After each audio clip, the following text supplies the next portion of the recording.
अस्सलाम वालेकुम। तो कैसे हैं मेरे यूट्यूब फैमिली मेम्बर। उम्मीद करता हूँ सब खैर खैरियत से होंगे। जो लोग बीमार हैं अल्लाह पाक से दुआ है अल्लाह पाक उन्हें सेहत कामिला आजला नसीब फरमाए। आमीन सुम्मा आमीन।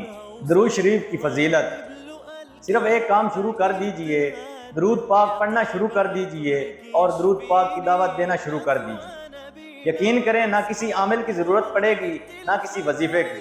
आपका बिगड़ा हुआ हर काम खुद ब खुद पूरा हुआ करेगा, हर मुश्किल हल हो जाया करेगी, हर बीमारी से शिफा मिलेगी। इस नुस्खे पर पूरे अज़्म से मेहनत करके तो देखें। दुनिया में ही जन्नत ना मिले तो फिर कहना। बस दरूद पढ़ना शुरू कर दें, हर लम्हा पढ़ें, हर सांस पढ़ें। इन चक्रों में ना पढ़ें कि रिजल्ट कब मिलता है दरूद पढ़ने का या मुश्किल कब हल होगी।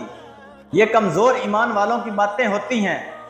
आप तो ये कहा करो अब सरकार आका जान से रिश्ता जोड़ लिया है, अब हमें किसी आमिल और किसी अमल की ज़रूरत नहीं, अब हमारी बिगड़ी बन जाएगी। क्योंकि ये वो दरबार है जहाँ टूटे दिल जोड़े जाते हैं, गम दूर किए जाते हैं।